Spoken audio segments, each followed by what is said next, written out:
ọpẹ́ bíi ti Ògbómọ̀ṣọ́. Dúpẹ́ lọ́wọ́ Ọlọ́run. Kábíyèsí rẹ̀ Olódùmarè. Ògo ni fórúkọ rẹ̀ o. Ògbómọ̀ṣọ́ la wà, òun lètò tẹ́ ń gbọ́ lọ́wọ́lọ́wọ́. Orúkọ tèmi náà sì ní Sọjí Abíọ́jẹ́là. Àdúpẹ́ o. Ògbómọ̀ṣọ́ la wà, ó pọ́dún kan báyìí. Àfògbófẹ́ni tó láyé àtọ̀run. Ó tiẹ̀ ti pé ọdún kan àtòṣù kan. 1 year 1 month. Àdúpẹ́ lọ́wọ́ Ọlọ́run. Bí n bá dúpẹ́ lọ́wọ́ Ọlọ́run, ẹ jẹ́ kí n tún yàbára kí n dúpẹ́ lọ́wọ́ AVMJB Adigun retired. Ọmọ wọn ní bara lọ́sẹ̀ ní mọ́sífà. Àwọn tí wọ́n ní wípé tọ́ ọ̀rọ̀ Ògbómọ̀ṣọ́ ọjọ́ àwọn lógo ká sì máa fọ́n kálẹ̀ ká máa fọ́n ká oko ká máa sọ nípa rere tí ń bẹ l'Ògbómọ̀ṣọ́ ká fi ètò yìí máa ṣe atọ́kùn ìṣọ̀kan fún gbogbo ilẹ̀ Ògbómọ̀ṣọ́. Ẹ bá sì kíyèsí ìgbà títò ti bẹ̀rẹ̀ Olódùmarè àdúpẹ́ o. Ọ̀pọ̀lọpọ̀ nǹkan ẹni tí ò bá lójú ẹ̀jẹ̀ sọ bẹ́ẹ̀ ni ò ní mọ̀ràn wò.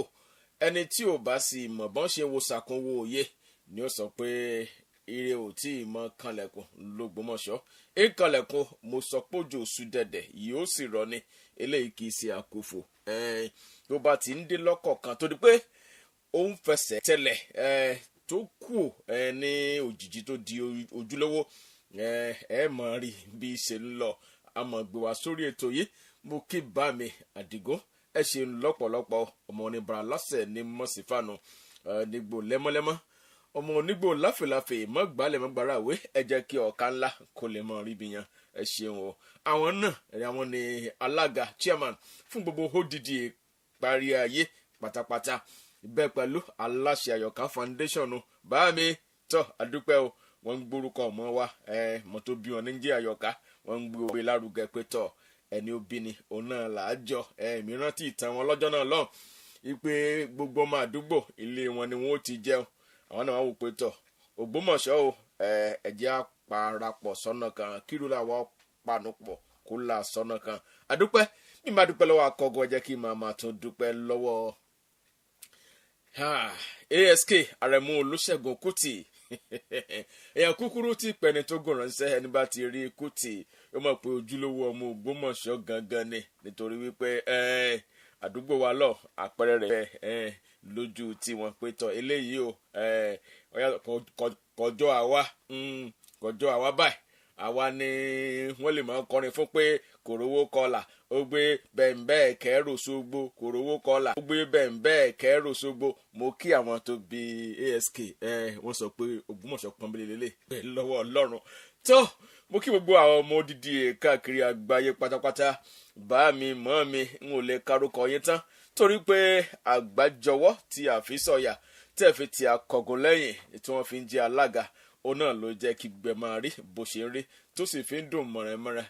Àdúpẹ́. Mo ti wà ní YouTube báyìí o YouTube live ibẹ̀ ní kẹ́ ti máa wò mí báyìí Sọjí Abíọ́jẹ́là ní kẹ́ fi wá bẹ́ẹ̀ ni ó ní kẹ́ fi wá tẹ́ ẹ bá ti rí ẹ̀rí live program tí mo ń ṣe lọ́wọ́lọ́wọ́ ní YouTube channel mi Sọjí Abíọ́jẹ́là. Ẹ dákun ẹ tàn kálé kákó kẹ́ sì jẹ́ káwọn èèyàn kó máa subscribe. Bẹ́ẹ̀ bá ti subscribe sí channel yẹn ẹ dákun ẹ subscribe síbẹ̀. Mo dúpẹ́ lọ́pọ̀lọpọ̀ gbogbo àwa lókọlókọ tí a ti rí ètò yìí ńgbà láti bẹ̀rẹ̀ látòrí bá mi balẹ̀ mọ́sífà mo kí bá mi hálẹ̀ òkè elérin ilé ìyá Akogun nù mọ́sífà wọn ti bí Akogun ṣùgbọ́n lè yá wọn ọ̀dọ̀ bá mi hálẹ̀ ni. Àdúpẹ́. Mo kí wọ́n o balẹ̀ sàlẹ̀ ọ̀rá ní ìbábógundé lágbára ọjọ́ wọn. Mo dúpẹ́ wọ́n ti kópa lórí ètò yìí. Gbàgó níyeye bá mi alájà wà àwọn ọba bẹ́ẹ̀ lọ ni wọ́n ti kópa lórí ètò yìí. Professor Jídé Àjàó àtàwọn míì Professor Ògúnwálé Professor Okunola àwọn pọ̀ bẹ́yẹn bàbá mi Wọlé Àlàmú àwọn tòpó tó ń di ìṣẹ́yìn múnu. Àdúpẹ́ wọ́n kópa tó pọ̀ lórí ètò yìí. Bá mi Akogun wọn ni kìnkìnyín. Ẹ jẹ́ kí n ti bí ìbẹ̀rẹ̀ kó tó di pé wọ́n mọ̀ jí sí Akogun fún wa torí pé òní ohun tá a ní ṣe ó pàtàkì sí mi lọ́pọ̀lọpọ̀ mo ló pàtàkì sí mi lọ́pọ̀lọpọ̀. Akogun rán mi sí wa n ó sì jíṣẹ́. Akogun tó wá béèrè nǹkan kan lọ́wọ́ wa tí n ó sì tó jíṣẹ́ lọ́jọ́ tòní náà Sọjí Abíọ́jẹ́là Ògbómọ̀ṣọ́ la wà òun lè tó. Ẹ jẹ́ kí n ti bí ìbẹ̀rẹ̀ àwa tí a ṣe ọjọ́ ìbí láti ọjọ́ Monday tó fi di ọjọ́ tòní Monday jẹ́jẹ́ tó fi di Sunday tòní ẹ jẹ́ kí n mọ̀ kí wàá jẹ́ ti bí ìbẹ̀rẹ̀ ń ọ̀kà kíyàn lásán o àwọn ODD ni mò ń kí ṣùgbọ́n mo fẹ́ yàbàrà lọ sí parapọ̀ tó wà l'Abidjan l'Ivory Coast lọ́hùn ẹ jẹ́ n kí Samotu Aliu òní gangan òun lọ́jọ́ bí wọn òní gangan òun ni ọjọ́ bí Samotu Aliu ní Abidjan ojúlówó ọmọ Ògbómọ̀ṣọ́ ni bẹ́ẹ̀ ni wọ́n ti ṣiṣẹ́ tó pọ̀ gangan fún ètò yìí kódà àwọn náà jẹ́ kí parapọ̀ Ògbómọ̀ṣọ́ kó mọ̀ nípa Ògbómọ̀ṣọ́ láwa ìdínú tá fi ń fi ètò yìí tá fi ń pọ́n wọn lọ́jọ́ tó ní 1-1 àwọn Abíọ́dún nù ẹ jẹ́ kí n kí àlùfáà mi ẹ dákun má bínú ẹ jẹ́ kí n kí wọn torí pé àwọn ni wọ́n fi àdúrà ràn mí lọ́wọ́ mo rántí lọ́dún náà lọ́hùn wọ́n tì mí mọ́ ilé fún ọjọ́ mẹ́ta náà fi tì mí mọ́lé tá a jọ gbàdúrà pé Sọjí olópèdè mo ní bẹ́ẹ̀ ni o ò ní síngbẹ́rẹ́ mo ní bẹ́ẹ̀ ni o ò ní sábàǹtẹ̀ mo ní bẹ́ẹ̀ ni ọgbà biribiri jọ mẹ́ta o a sì jọ gbà á ní bá tì mí mọ́lé àwọn náà onílọ́jọ́ òbí wọn Prophet Alàgbé Matthew lẹ́gbẹ́dá mo dúpẹ́ ẹgbẹ́dá yóò mọ gòkè torí pé ibẹ̀ ni ọ̀rọ̀ à ń pèdè ló ti bẹ̀rẹ̀ wọ́n jù mí nú biribiri mo dúpẹ́ ẹ jẹ́ kí n wá dúpẹ́ lọ sí ọ̀dọ̀ àwọn tí wọ́n ń sọjọ́ òbí gangan ọ̀sẹ̀ yìí àwọn mẹ́ta la ní ODD Àṣàolú Fúnmiláyọ̀ mọ́wánu mọ̀mọ́ wá àgbà mọ̀mọ́ wá gidi Àṣàolú Fúnmiláyọ̀ Abíọ́dún on the 26 oṣù kejìlá tó bọ́ ẹ̀yìn òun náà lọ́jọ́ òbí tiwọn tó bá ti di 26/12 every year òun lámọ̀ kí wọ́n pé mọ́mí happy birthday to you ẹ jẹ́ kí n kí bá mi Ayọ̀lá Olúwafẹ́mi Joshua on the 26 la òun náà ni ọjọ́ bíi tiwọn náà bá mi Ayọ̀lá Olúwafẹ́mi Joshua on the 26 lọ́jọ́ bíi tiwọn náà bẹ́ẹ̀ pẹ̀lú bá mi Aláyàndé Lẹ́yẹ on the 28 oṣù kejìlá òun lọ́jọ́ bíi titi wọn mo kí àwọn náà àti bá mi mọ́mí Àṣàolú Fúnmiláyọ̀ Abíọ́dún bá mi Ayọ̀lá Olúwafẹ́mi Joshua àti bá mi Aláyàndé Lẹ́yẹ akíwa pé ojú wa yóò mọ rọ́dún o ojú wa yóò mọ rọ́dún láti gbàdégbà àdúpẹ́ lọ́wọ́ Ọlọ́run Ògbómọ̀ṣọ́ òun la wà tọ́ iṣẹ́ tí mo ní Akogun rán mi sí ara alé òrè o ẹ farabalẹ̀ gbọ́ mi wọ́n ní kí n kí gbogbo àwọn ọba tó wà ní Ògbómọ̀ṣọ́ community ní gbogbo 5 local government Akogun ní kí n kí yín iṣẹ́ kan wà tí ó dí wọn lọ́wọ́ wọn bá pèsè lónìí láti kí wa fún ara wọn ṣùgbọ́n ẹ mọ̀ yìí pé ní ìlọ́hùn Yorùbá lórí tí ó jọba yóò já pọn ẹni tí ó ṣalága náà yóò ru ẹrù tó pọ̀ díẹ̀ alága ODD káàkiri ìgbà àgbáyé wọ́n ní kí n kí gbogbo ẹ̀yin lọ́balọ́ba pé ẹ kú dídì òpó òlúmọ̀ tẹ́ ẹ̀jẹ̀ yẹ o wọ́n ní kí yín lọ́pọ̀lọpọ̀ n ò lè mọ karùkọ yín tán nítorí àsìkò wa bẹ́ẹ̀ pẹ̀lú wọ́n ní kí n kí ẹ̀yin olórí ẹ̀sìn gbogbo nílẹ̀ Ògbómọ̀ṣọ́ àti àwa onígbàgbọ́ àti àwa tó jẹ́ mùsùlùmí ni àti àwa oníṣẹ̀ṣe wọ́n ní kí n kí wa pé a kú ọdún pé ẹ kú àfọmọnìyàn ṣe o ẹ kú ìdòdì ìlú mú tẹ́ ẹ̀jẹ̀ yẹ ti tẹ̀mí bẹ́ẹ̀ pẹ̀lú Akogun ní kí ẹ̀yin olóṣèlú o bí wọ́n ṣe fi ránṣẹ́ sí mi òun ni mo ṣe ń jíṣẹ́ fún yín o pé ẹ kú ọdún o ẹ̀yin olóṣèlú ọwá ní kí n sọ fún yín pé ẹ dákan ẹ tẹ̀ ẹ jẹ́jẹ́ o bá kanra l'Ógbómọ̀ṣọ́ lé àfògbókògbó o bá mi ní ẹ tẹ̀ ẹ jẹ́jẹ́ o ṣùgbọ́n wọn kọ́ ní kí yín ná mo ti kí yín mo fi ní ìkíni ẹ ṣeun lọ́pọ̀lọpọ̀ wọ́n ní kí n kí ọkùnrin kí n kí obìnrin kí n kí ọmọdé kí n sì kí àgbàlagbà bẹ́ẹ̀ pẹ̀lú wọ́n ní kí onílé kí n kí àlejò pé àsọdúnmọ́dún báyìí láwo àsọdúnmọ́dún àsọdúnmọ́rò òun láwo àmọ́rò bọ́dún bá yípo báyìí àtúmọ̀ àròmọbì lórí àtẹni bá mi ní pé ibi ò ní bá wa o ire ní tiwa lọ́jọ́ gbogbo mo dúpẹ́ ó jẹ́ iṣẹ́ tí Akogun rán mi sí wa pé kí n kí wa o wọ́n fi rán mi láti ipasẹ̀ Àrẹ̀mú Olúṣẹ́gun Kútì ASK ẹ̀yàn kúkúrú ti pẹ̀lú ogun ránṣẹ́ akọ òkúta tí kaniláyà kòkòkò ọkùnrin ogónù àdúpẹ́. Àwọn á ní pé àwọn ń béèrè nǹkan kan lọ́wọ́ wa ọmọ Ògbómọ̀ṣọ́ ètí wọ́n ń béèrè ipa méjì ló pín sí. Ipa àkọ́kọ́ wọ́n láwọn ń béèrè ìṣọ̀kan ilẹ̀ Ògbómọ̀ṣọ́ lọ́wọ́ gbogbo wa o látọ̀dọ̀ àwọn ọba wa àyìn olóṣèlú àyìn olórí ẹ̀sìn ẹ̀dá kan bá mi Akogun ní pétọ̀ òjòrè tó sùn l'Ògbómọ̀ṣọ́ yìí ọba òkè oníṣẹ́ lákùfò ṣùgbọ́n àwọn ń fẹ́ ìṣọ̀kan ẹnì kọ̀ọ̀kan wa nílẹ̀ Ògbómọ̀ṣọ́ bẹ́ẹ̀ pẹ̀lú èyí tó wá sí kejì ibẹ̀ gangan ni wọ́n kàn lù báyìí. Ògbómọ̀ṣọ́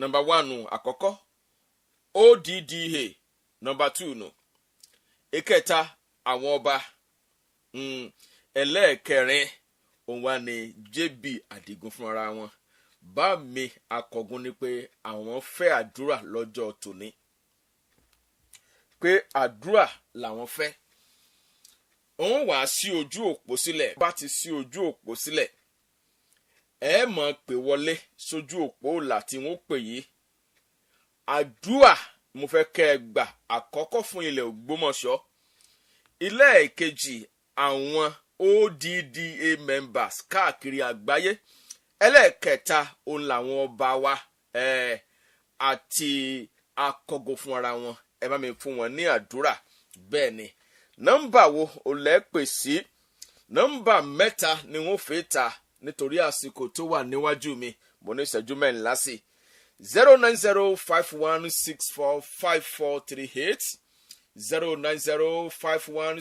09051645438 tàbí 08061998459 ẹ tún lè pè sí 07032880939 ẹ lè pè síbẹ̀ láti fún ìlú Ògbómọ̀ṣọ́ ní àdúrà ẹ fún ODDA members ládùúrà ẹ fún àwọn ọba wa ládùúrà ẹ sì bá ń fún Akogun ní àdúrà. hello sẹ́bí ọ̀jẹ́là. ẹ mọ̀ ṣe orúkọ tí. ẹ káalẹ́. ẹ ṣeun. Samson ìbádẹ́gàsí ní sọ̀rọ̀ láti ìlú Rẹ́gbà. láti Rẹ́gbà ọjà. Ọlọ́run ní jọba jẹ́ fún yín. àṣẹ wà àǹtí rèké. a kú ọdún tuntun. ẹ ṣeun. a ti kó tuntun náà. ẹ ṣe àdúpẹ́. yóò tì wá lára. àṣẹ. àdúrà tá a ní á ṣe. agbára Ọlọ́run àdúrà náà gbà lágbára Ọlọ́run. àṣẹ o. a sì rí bá ti ṣe. àmín. ọ̀rọ̀ náà gbé gbà. àmín. ọdún yìí yóò pé wa. àmín. Jésù Olúwa wa. àmín. Christian làwọn. hello. ẹ káalẹ́ o. ẹ káalẹ́ o. yóò dára fún yín sọ́jú ọ̀jẹ́là. àmín lórúkọ Jésù. tani pé. ọ̀nà níyì ọmọ ọba fúnfúnfún. lágbára ọjọ́ wọn. ẹ ṣeun akweto jẹta. ẹ ṣeun.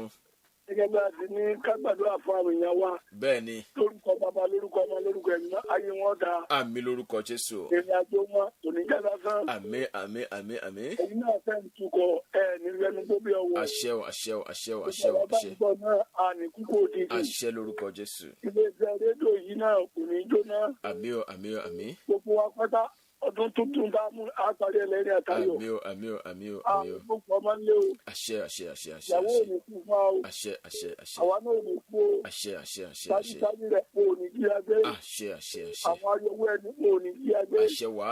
àwọn obìnrin gbogbo ò ní jí agbé o. àṣẹ wá. Ọlọ́run mọ̀ gbà fún yín o. àṣẹ. Ògbómọ̀ṣọ́ yìí kọ̀ wá ní ìbàjẹ́. àṣẹ. Nàìjíríà tàbí ẹ̀dìbò àti ìdìbò dúró. àṣẹ. ẹ̀kọ́ ètò yóò dára ẹ fún ṣé mo yín. dúpẹ́ ẹ bá ń gbàdúrà fún Akogun náà bá mi náà bí ò bá sí aṣọ onírúurú làbàkúmọ̀ rí aṣọ tí òjijì kan yẹ̀ nù. hello. ẹ káalẹ́ o. ẹ káalẹ́ orúkọ yín mọ́ mi. ẹ pé tí o. ẹ ṣeun o. kò ní bàjẹ́ o. àṣẹ o. àpò ọdún. ẹ ṣeun o. ẹ̀mí wọ́n sọ̀pẹ̀rẹ̀. àṣẹ o. ọjọ́ ọ̀jẹ̀lá mo kí i. ẹ ṣe àdúpẹ́ o. adúpẹ́ ìparí ọdún. àdúpẹ́ o. adúpẹ́ àlàjẹ́ òní. àdúpẹ́ o. torí àti gbàgbọ́ pàtì làájá. bẹ́ẹ̀ ni o. àgbàdo àfàkọgun ò ní ṣíṣe. àmín. àkọ́kọ́ nù àgbàdo àfáwọn olóṣèlú kán mọ́ gbàgbé kán rántí mọ́jẹ̀mú kan bá dá kán mú ṣẹ tán bá sì mú ṣẹ àlùyọ ni ó jẹ fún wọn. orúkọ wọn ò ní parẹ́. lágbára Jésù mama James ló ń sọ̀rọ̀ láti wá. ẹ ṣeun àdúpẹ́ mama. ẹ lè kálẹ̀. ẹ mọ̀ kálẹ̀ o. Dóyin ni láti Arẹ́yìndálá nílùú Ògbómọ̀ṣọ́. Arẹ́yìndálá. Ẹ̀yìndálá. Bẹ́ẹ̀ ni epo ẹ̀yìn mọ̀ ń gbọ́ yín. Ọ̀pọ̀ ọdún la ṣe o. Àmín o, àmín o, àmín o. Mo gbàdúrà fún ìlú Ògbómọ̀ṣọ́ ó yá gba ìtura Olúwa. Àmín, àmín, àmín. Mo gbàdúrà fáwọn odidi èké lórúkọ Jésù ọmọ tẹ̀síwájú. Àmín, àmín. Mo gbàdúrà fún bàbá Akogun. Ọ̀yá wọ̀ wọ́n lágbára. Àmín, àmín, àmín. Mo wá gbàdúrà fún orílẹ̀-èdè Nàìjíríà. 2023 yìí gbogbo apáta kan ní ìyanu ayọ̀. Àmín o, àmín o, àmín o. Ọjọ́ adé ọ̀jẹ̀lá. Ẹ ṣeun. Àánú Olúwa yóò darapọ̀ máa ń yẹ lórúkọ Jésù. Àmín lórúkọ Jésù Kristi. Jésù Olúwa wa. Àmín, àmín, àmín lórúkọ Jésù. Bí wọ́n ṣe pe Jésù láàrin àdúrà wọn fi hàn pé ọmọ sí èsì gidi lélẹ̀. Wọ́n ní Jésù. Àdúpẹ́. Hello. Ẹ kalẹ̀ orúkọ yín o. Ẹ ṣeun o. Ìyá mi tó fẹ̀yìn tọ́lá ò ní wó mọ́ lọ. Àdúpẹ́. Ní àsìkò yìí a fi ìlú Ògbómọ̀ṣọ́ lé Ọlọ́run ọba lọ́wọ́. Èlò ńlá yìí tẹ́ ẹ dá fúnra yín ni ẹ dẹ̀ ṣe ní ìlú Akin. A sọ wípé igun mẹ́rẹ̀ẹ̀rin Ògbómọ̀ṣọ́ kó gba àlàáfíà Olúwa. Àmín o, àmín, àmín. Kó gbójú rere ojú ògo ìlú náà kó máa ga sí i. Àmín lórúkọ Jésù. Àti kékeré àtàgbà àtàwọn ọ̀dọ́ kí wọ́n rí ṣe. Àmín lórúkọ Jésù. Kí a bá àná Ọlọ́run pàdé. Àmín, àmín. Gbogbo àwọn ọmọ ẹgbẹ́ ODDA, sorry. Wọ́n máa ga sí i. Àmín, àmín. From the higher to the higher ground. Amen. They will continue to have the favor of God. Amen. God will continue to bless them. Amen. He will favor them. Amen. He will continue to abide with them. Amen. And they will lead us rightly. Amen. Fún àwọn lọ́balọ́ba wa, olóore ọ̀fẹ́ jùlọ, ìṣọ̀kan kó wà láàrin wọn. Àmín lórúkọ Jésù. Olúwa kó ràn wọ́n lọ́kàn lè kó wa jẹ̀fẹ́. Àmín, àmín. Bàbá ẹ fún wọn ní ọgbọ́n àti òye kí wọ́n nílò kí wọ́n lè san tó tọ́ fún ìlú Ògbómọ̀ṣọ́. Àmín, àmín. Oréré gbogbo tá à ń retí fún ìlú Ògbómọ̀ṣọ́ kó tẹ̀ wá lọ́wọ́. Àmín lórúkọ Jésù. Orílẹ̀-èdè Nàìjíríà kó máa jọba lọ. Àmín, àmín. Kí Ọlọ́run kó labẹ̀ kọjá. Àmín o. Ọ̀yọ́ state yóò dára fún wa. Àmín, fún àmín. ẹ̀yin náà tẹ́ ẹ̀ ṣètò ọwọ́ Ọlọ́run ògo Ọlọ́run yóò yọ lára yín. Àmín lórúkọ ní orúkọ Jésù Jésù Kristi ní àgbàdúrà. Àmín ní orúkọ Jésù. Ẹ ṣe mọ́ mi Fẹ̀yìntọ́lá wọ́n gbà ní Yorùbá àti Ìbò. Hello. Ẹ ṣeun orúkọ yín o. Ọlọ́run kẹ̀rọ sọ̀rọ̀ láti Mickey Sports. Láti Mickey Sports. Bẹ́ẹ̀ni sà. Àǹtí Níkẹ́ ẹ̀kúṣe. Yes. Mo ń gbọ́ yín o. Àǹtí Níkẹ́ àdúpẹ́. Hello. Hello. Tọ́. Ògúnmọ́lá tó mọ̀ láti bo. Ojú òpó wọn dá. Tí yẹn ń bá yẹn ṣe agídí ẹ pè sí 07032880939 bí n bá ń bá yẹn ṣàgídí hello. Hello sir. Ẹ mà kálẹ̀ bá mi o. Ẹ kálẹ̀ o Adétọ̀ wa ló ń ṣe yín o. Ó yé mi. Lórúkọ Olúwa ẹ ní ṣìṣe o. Àmín, àmín, àmín. Ẹ ní ṣìṣe. Ìlú Ògbómọ̀ṣọ́ ò ní dàrú o. Àmín lórúkọ Jésù. Àwọn lọ́balọ́ba wa wọn ò ní ṣìṣe o. Àmín, àmín, àmín. Ọwọ́ Olúwa yóò gbé wọn ró o. Àmín o. A sì gbàdúrà ní ti bàbá Akogun náà. Bólúwa ti ń bẹ tẹ́mi wọn ń bẹ ibi wọn ti mú ọwọ́ jáde ibẹ̀ ò ní jẹ́ o. Àmín lórúkọ Jésù. Lórúkọ Jésù Kristi Olúwa wa. Àmín, àmín. Ẹ bá kí ìyá mi o. Ẹ sà àwọn àgbọ̀ o. Ẹ ṣe àdúgbò o. Ẹ ṣeun. Ẹ sà. Ẹ ṣeun. Àbá mi nù tó bá ti kọgbọ́n díẹ̀ fún mi tí n bá ti pè wọ́n gan-an báyìí. Bí wọ́n ti pọ́n mi lédè wọ́n ní ẹdún bẹ́ẹ̀ wà mọ̀ ń bọ̀ ẹ dákun ẹni tó fún mi lọ́gbọ́n tó tún lóun ń bọ̀ àbá mi bá mi Adétọ̀ wá ẹ mọ̀ pẹ́ fún wa o 09051645438 09051645438 tàbí 08061998459 bóní ìṣẹ́jú mẹ́fà sí tàbí 07032880939 ẹ bá ń gbàdúrà fúnlẹ̀ Ògbómọ̀ṣọ́ bẹ́ẹ̀ ni ẹ gbàdúrà fún ODDA mẹ́mbà kiri ayé ẹ gbàdúrà fún àwọn lọ́balọ́ba wa ẹ bá wọn gbàdúrà fún bàbá tèmi JB Adigun retired Akogun ti gbogbo ilẹ̀ Ògbómọ̀ṣọ́. Hello. Mo ti gbé pé wọn. Hello, ẹ kálẹ́. Ẹ kálẹ́ orúkọ yín o. àṣẹ àṣẹ àgbàdo àfojúsùn ogun ọ̀sán lórúkọ Jésù lóògùn ọ̀sán máa tẹ̀síwájú. àṣẹ o àṣẹ o lóògùn ọ̀sán ò ní bàjẹ́. àṣẹ àṣẹ àṣẹ àṣẹ àṣẹ ògùn ọ̀sán yóò tàn. àṣẹ lórúkọ Jésù ògùn ọ̀sán yóò di nílá. àṣẹ wa ògùn ọ̀sán ojú èkó lọ. àṣẹ àṣẹ lórúkọ Jésù ojú Ìbàdàn lọ. àṣẹ àṣẹ àṣẹ àṣẹ àṣẹ nígbà wo ni tí lóògùn ọ̀sán ọlọ́run jọ tẹ̀ wá lọ́wọ́. àṣẹ o àṣẹ o àṣìra ànágbà. àṣẹ àṣẹ àgbàdo àgbègbè àwọn olóṣèlú ọlọ́run wọnú wọn lọ. àṣẹ wa ẹ̀mí tí wọ́n fi ní sílẹ̀ ara wọn nìkan ọlọ́run ó gbé wọ̀ wọ́n. àmì o ẹ̀mí tí àmì wọ́n fi ní aráàlú ọlọ́run ó gbé wọ̀ wọ́n. àmì àmì àgbàdo àgbàbà wa lórúkọ Jésù ti di àlàyé wọn. àmì o lórúkọ Jésù wò ní kókò ọmọ wa pa àwọn àmì ọmọdé. àmì lórí àmì àwọn ọmọ wọn ò ní banújẹ́. àmì lórúkọ lórúkọ Jésù Jésù lórí àwọn ọmọ wọn ò ní sunkún. àmì lórúkọ bàbá wọn Jésù sì ò ní bá yín. àmì lórúkọ Jésù Jésù ọlọ́run ní dáàmú. àmì àmì bẹ́ẹ̀ ni àmì tọ́jú àwọn ọmọ ọlọ́mọ ọlọ́run ó tọ́jú àwọn ọmọ yín àmì náà. lórúkọ Jésù lórúkọ Jésù àwọn ọmọ yín ó sì rí. àmì àmì gbàdúrà àmì fún ẹ̀yin náà lórúkọ Jésù gíga. àmì lórúkọ Jésù ọwọ́ ọlọ́run yóò wà lára yín. àmì àmì lórúkọ Jésù gíga láàyè yín. àmì o àmì ọdún àlàáfíà ni ó ṣe. àmì àmì ọdún kòkó ni ó ṣe. àmì ọdún àmì òkúta ni ó ṣe. àmì àmì lórúkọ àmì Jésù àti ìlà àánú gbà. àmì ìlà àmì àtàwọn ìtọ́lọ́run òbí bínú sí wa a ò ní àní dáwọ́lé àmì àmì àmì àmì àmì ọlọ́run ògbóni forúkọ hallelujah o Jésù agbára wa. àmì ẹ ló ní gúnbẹ o ẹ ló bọ̀dá sọjí ọ̀jẹ̀ la ẹ mọ̀ kálẹ̀ o ẹ kálẹ̀ sá o ẹ ṣeun o ẹ kú ètò àdúpẹ́ o ọkọ̀ Jésù àmì o mo gbàdúrà fún Nàìjíríà pé kó gba àlàáfíà àmì ní gbogbo ọ̀nà pátá lórílẹ̀‐èdè Nàìjíríà àti níbi gbogbo tí òòrùn ti ń yọ mo kéde àlàáfíà síbẹ̀ àkókò tí election yóò dìde Ọlọ́run àlàáfíà yóò dìde àlàáfíà sórílẹ̀‐èdè wa bí Olúwa sì ti ń bẹ tẹ́ẹ̀mì rẹ̀ ń bẹ láàyè ẹ̀jẹ̀ ẹnikẹ́ni àní ìtẹ̀ kọjá lágbára Jésù Ọlọ́run tó pàṣẹ àlàáfíà nínú Bíbélì tó ní àlàáfíà mi mo fi sílẹ̀ fún yín kì í ṣe bí ayé ti fúnni lórúkọ Jésù mo pàṣẹ àlàáfíà sígun mẹ́rẹ̀ẹ̀rin orílẹ̀-èdè Nàìjíríà sílùú Ògbómọ̀ṣọ́ tó kún gbogbo capital àti state gbọ́rọ̀ Ọlọ́run ló ti gba àlàáfíà Mama James ló sọ̀rọ̀ láti wá. ẹ ṣeun Mama James àdúpẹ́. hello mo ti gbé ìpè ẹni o tọ́ ẹ kalẹ́ o. Fáànẹ́ Madam Àyàn tó yìnbó. mọ́ mi àyàn tó ju ìbò lọ. Pápá alájẹ kí ẹ ṣeun o Ògbómọ̀ṣọ́. ìjọba ń kọ́. Mo gbàdúrà fún Akogun.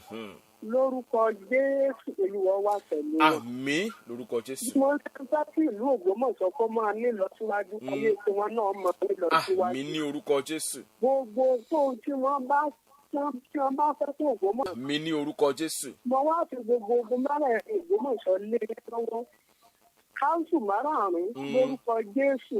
Ìgbéga òní yóò máa bá Ògbómọ̀ṣọ́. Gbogbo àwọn lọ́balọ́ba wa ẹ̀mí ìfẹ́ ẹ̀mí ìrẹ́pọ̀ ẹ̀mí àgbọ́yé lórúkọ Jésù yóò wà pẹ̀lú wọn. Àgbà aládùúrà pé ìlọsíwájú yóò máa bá ìlú Ògbómọ̀ṣọ́. àmín lórúkọ Jésù. Gbogbo àwa tá a jẹ́ ọmọ Ògbómọ̀ṣọ́ àlàáfíà Ọlọ́run Olódùmarè yóò wà lórí ẹnì kọ̀ọ̀kan wa. àmín lórúkọ Jésù. Ìjọba ṣe bẹ̀rẹ̀ ọdún tuntun yìí mo gbà aládùúrà pé ohun tuntun ní rere yóò máa ṣẹlẹ̀ nílùú Ògbómọ̀ṣọ́. àmín ní orúkọ Jésù. Lórúkọ Jésù a ò ní kúkú òjijì. Mo fi gbogbo àwọn òdìdí náà mo fi lé wọn lọ́wọ́ lórúkọ Jésù Olúwa yóò ṣẹlẹ̀ ìjọba náà. àmín ní orúkọ Jésù. Mo wá gbàdúrà fún ẹ̀yin tó lórúkọ Jésù lọ́síwájú yóò máa bá yín. Òkè láyé yín lórúkọ Jésù ẹ̀yin náà ó gbà. Ẹ̀yin náà ó dókè. àmín lórúkọ Jésù. Olúwa wà pẹ̀lú bẹ́ẹ̀ ni lórí. Ó ti rí bẹ́ẹ̀ náà ní orúkọ Jésù Kristi Olúwa wa. àmín. mo dúpẹ́ lọ́wọ́ ẹ̀yin tẹ́ gbàdúrà fún odidi o inú mi dùn gan. Tẹ́ gbàdúrà fún ilé Ògbómọ̀ṣọ́ fáwọn ọba wa àti fún bá mi Akogun. Igun mẹ́rin nílùú ní bẹ́ẹ̀ ni ẹ rí i pé igun mẹ́rin náà láti mú báwọn ó sì dá bẹ́ẹ̀. ń retí ìpè kan péré sí i kí n tó kú lórí ètò lónìí ìpè kan péré náà ni mò ń retí sí ìwọ́n tó ń fúláṣì mi wò ní fi ayé rẹ fúláṣì ẹ o. hello. ẹ kalẹ́ o.